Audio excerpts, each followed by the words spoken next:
Hey guys, Greg here from 4 Wheel Motion and GB Productions. Today we're looking at a 1992 Volkswagen Jetta with the 1.6 liter turbo diesel engine. Can't really tell what the car is because it's so covered in ice and snow. Snow around here is just nuts. But anyway, so this car actually belonged to a colleague of mine. I bought it from him, so now it's just another one of the 4 Wheel Motion project collection. It's sat for over a year now. I don't think it's been quite 2, but there were some fuel supply issues from the tank, as well as I think the injection pump needs to be rebuilt, resealed, and tested. So eventually when I get around to it, I'm going to get the pump off, send it away to be rebuilt, and do the timing belt and all the seals while it's apart. So I've got, right now I've got just a temporary fuel, you can see, temporary fuel canister set up there with feed and return, which I've experienced in the past is easier for the injection pump to pull fuel from a shorter distance because I think there's something wrong with the prime mechanism in it. And then I've got a battery in here. Of course, it's meant for the silver Cummins, so it's way too long, way too tall, and the posts are on the wrong sides. So unfortunately I had to use cables, which I don't like to do because there's such a massive loss of current when you use cables like this. It's only got a little teeny tiny point on each side of the clamp making contact, so that's debatable. I did try it. It does turn over, but it might not be fast enough. For diesels, you're after speed for the cranking. So I've got the fuel hooked up. I've got the battery hooked up. On this one, actually, the glow plugs have been manually wired to a push button switch with a relay under the firewall cowl there.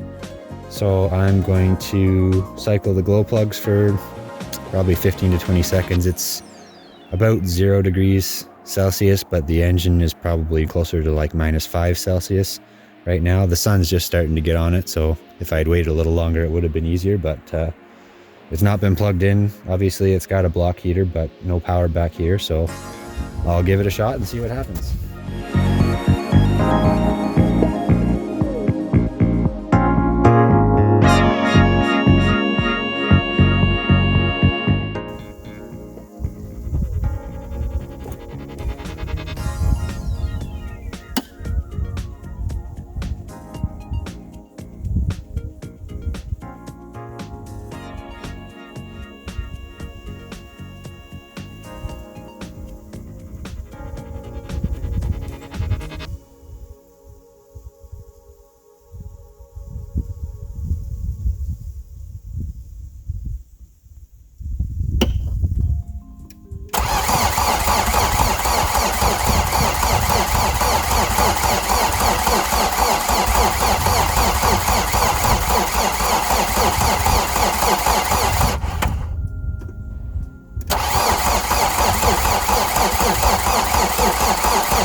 Good general rule of thumb is to not crank the engine more than 10 seconds or so without giving it a break. The starter motor was never meant to spin for that long.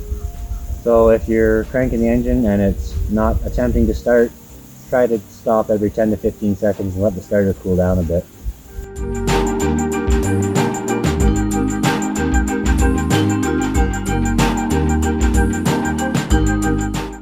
I'm not as concerned about the starter motor getting hot right now. Like I mentioned, it's below 0, so, but on this one I can get my hand on it and it's still stone cold. So the only thing I don't know right now is whether the pump is actually pulling any fuel from the canister here. I have a feeling it's not, but don't know for sure. The cranking did change speed a little bit there when I was trying it. When these things sit for a while, they tend to get a little gummed up, and especially when it won't pull fuel, then it definitely doesn't want to go. So the cables aren't getting hot here. That's the other thing with booster cables, if you've got them only on a small connection point, is you're trying to send high amount of current through a high resistance, which is going to create a lot of heat. So just pay attention to whether the connections are getting hot, whether the wires are getting hot, if you have to use cables. So let's try it again here.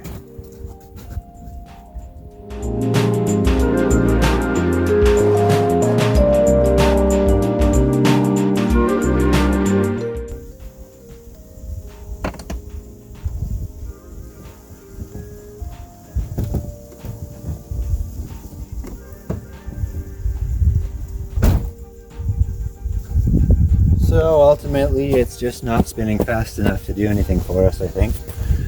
So what I might do, it does have, I don't know if you can see this, it does have a block heater like I mentioned, and the cord's right here handy. I do have a generator that I could hook up and run the block heater for a while. Usually it takes about an hour for these block heaters to be warm enough to start if it was really cold, but being that it's not very cold, it might not take quite as long. The starter's just starting to get barely lukewarm, so I don't want to cook it. So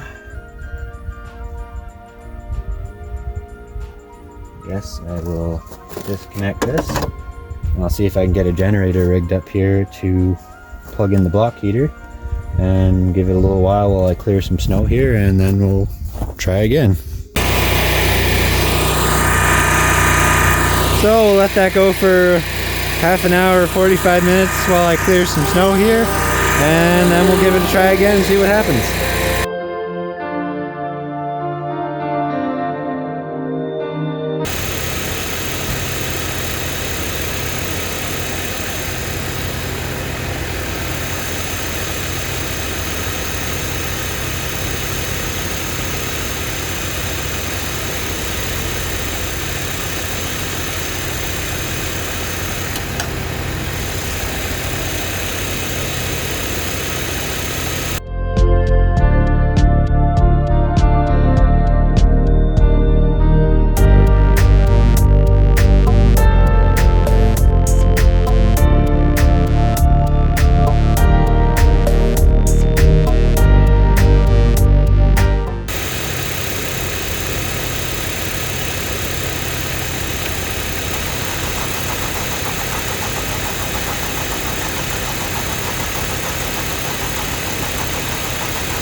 Finally,